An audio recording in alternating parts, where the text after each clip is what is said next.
قرآن میرے رب کی زبان سے نکلا ہوا کلام ہے، اور کائنات کے بنانے سے 2000 سال پہلے اللہ نے پورے قرآن کی تلاوت فرمائی، پورے قرآن کی تلاوت فرمائی۔ سبحان اللہ، پتہ نہیں کیا وہ انشاءاللہ جنت میں سنیں گے، اللہ ایمان کے ساتھ لے جائے تو جنت کی سب سے بڑی نعمت وہ اللہ کا دیدار ہے اور اللہ کے زبان سے اس کے کلام کا سننا ہے۔ جب جنت کی حوریں بھی گانا سنائیں گی، ساتھ ساتھ ساز بجے گا، جنت کے درخت ساز بنیں گے۔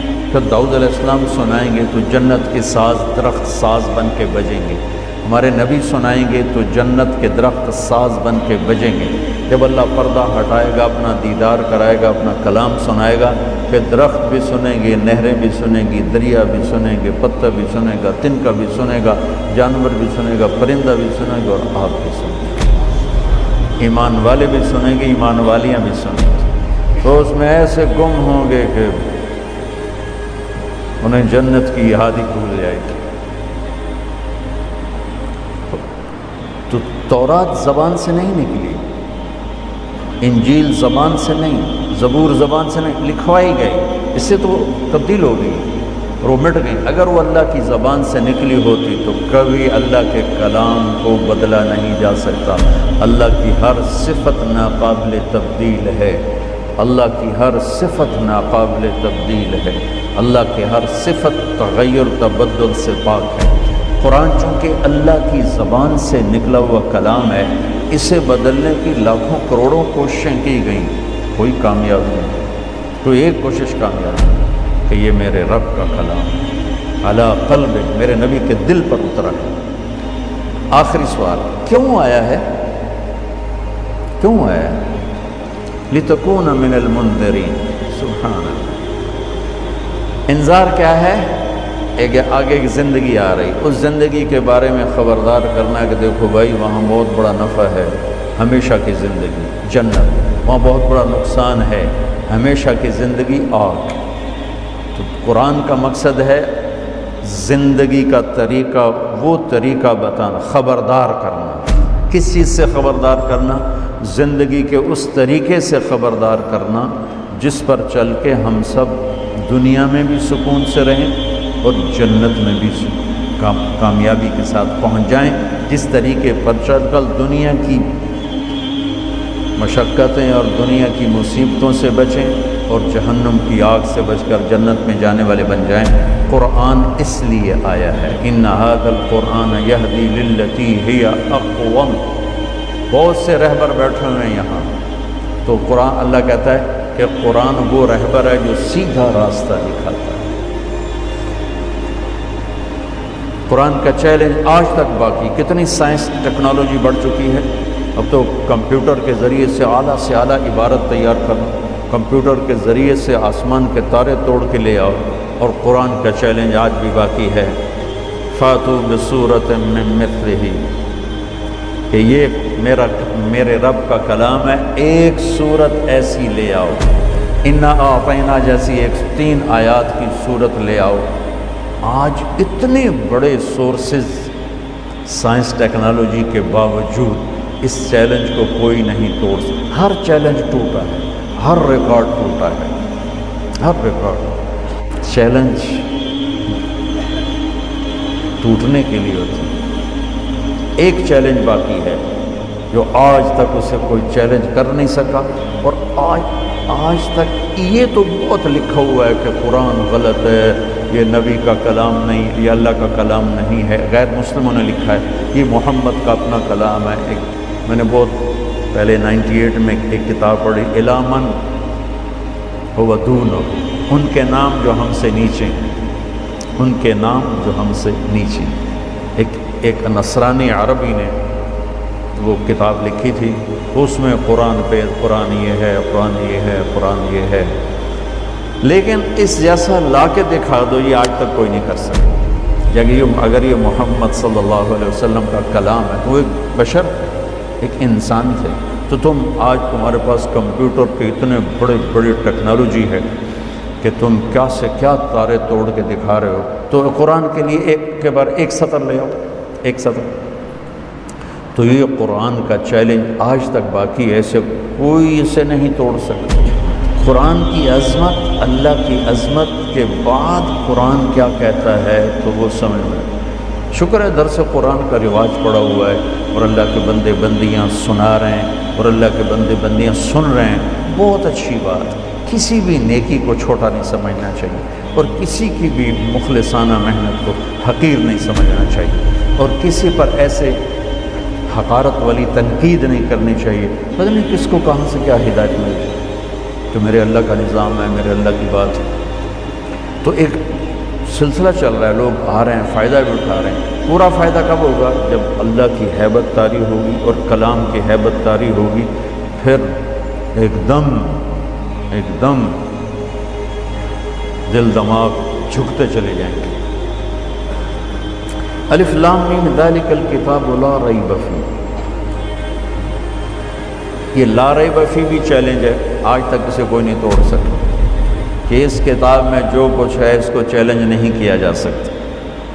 میرے بیان کو، میری کتاب کو، میری تصنیف کو میں خود ہی چیلنج کر دیتا ہوں، نہیں جو میں نے پہلے لکھا تھا وہ غلط ہے، اب صحیح یہ ہے، جو میں نے پہلے کہا تھا وہ غلط ہے، اب صحیح ہے۔ میں خود اپنی بات کو توڑ دیتا ہوں، تو اوروں کو تو زیادہ طاقت ہے میری بات کو، میری کتاب کو توڑنے کی۔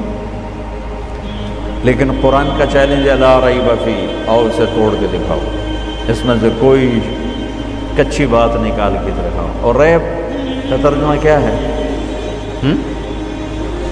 یہ نہیں، ہمارے پاس لفظ کوئی نہیں، اس لیے ہم شک اس کا ترجمہ کرتے ہیں۔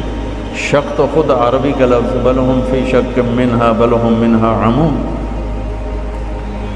دماغی تردد، خلجان، بے چینی کے لیے 3 لفظ ہیں عربی میں، 3: شک، مریا، ریب، یہ 3 لفظ ہیں۔ دماغ میں کوئی چیز اٹک گئی ہے، واضح نہیں ہو رہی، اس کے 3 درجے ہیں، ان 3 درجوں کے لیے 3 لفظ ہیں۔ شک جب انتہائی شدید کیفیت ہو، کچھ پتہ نہ چلو، اس کیفیت کو عربی میں شک کہتے ہیں۔ مدرسہ حسنین جانا ہے، وہاں چوک پہ کھڑے ہوئے ہیں، کوئی پتہ نہیں، ادھر جانا ہے، ادھر جانا ہے، ادھر جانا ہے، اس کیفیت کو شک کہتے ہیں۔ اس سے نچلا درجہ ہے مریا۔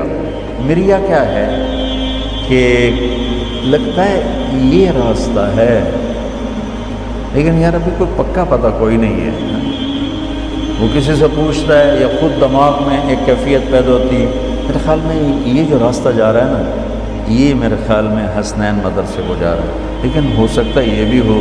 تو دماغ کی پہلے کیفیت یہ تھی کہ بلکہ ایسے، پتہ نہیں یہ ہے کہ پتہ نہیں یہ ہے، پتہ نہیں یہ ہے کہ یہ ہے، اس کو شک۔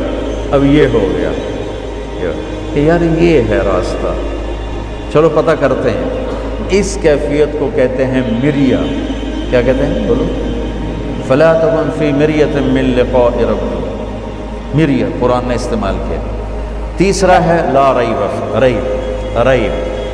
ریب کیا ہے کہ وہاں جہاں سے ہم ادھر مڑتے ہیں وہاں آ کر وہ گاڑی کو بریک لگاتا ہے، یار حسنین کدھر ہے؟ ابھی یہ جملہ پورا نہیں کیا حسنین کدھر ہے کہ سامنے بورڈ نظر آ جاتا ہے۔ ایک لمحے کے لیے جو شک پیدا ہوتا ہے، ایک لمحے کے لیے جو تردد پیدا ہوتا ہے، ایک لمحے کے لیے جو اوپر نیچے ذہن جاتا ہے اور فوراً ہی ٹھیک ہو جاتا ہے، فوراً کدھر ہے؟ ہاں وہ بورڈ نظر آ گیا، بورڈ نظر آ گیا۔ اس ادنا سے وقت میں خفیف سی شک کی کیفیت کو عربی میں ریب کہتے ہیں۔ کیا کہتے ہیں؟ بولو۔ تو اب شک اس کا ترجمہ کیسے ہو سکتا ہے؟ لیکن اتنی لمبی تفصیل اردو میں کرے تو بدتر، تو ایک ہی لفظ پورا صفحہ لے جائے گا۔ تو یہ میں تمہیں قرآن کا حسن بتا رہا ہوں کہ میرا رب کہہ رہا ہے بے وقوفو، اس کتاب میں تو ریب بھی نہیں ہے، تو شک کہاں سے ڈھونڈتے ہو؟ ایک لمحے کا ہوتا ہے، یہ یا وہ، یہ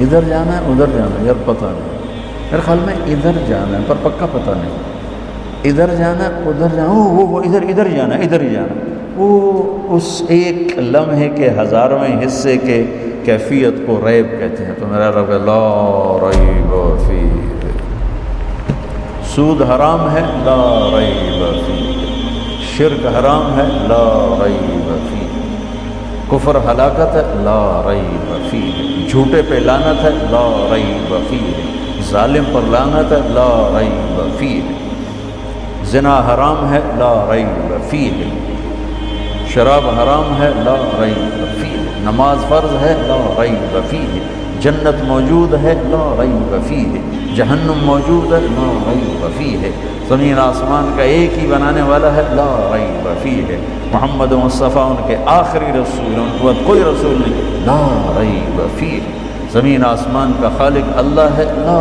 ریب فیہ، مالک اللہ ہے لا ریب فیہ، رزق اللہ دیتا ہے لا ریب فیہ، موت اللہ لاتا ہے لا ریب فیہ، زندگی اللہ لاتا ہے لا ریب فیہ۔ اب اس کو پھیلاتے جاؤ، پورے قرآن پہ پھیلا دو، ایک لفظ کا یقین سیکھ لو، سارا قرآن سمجھ میں آئے گا۔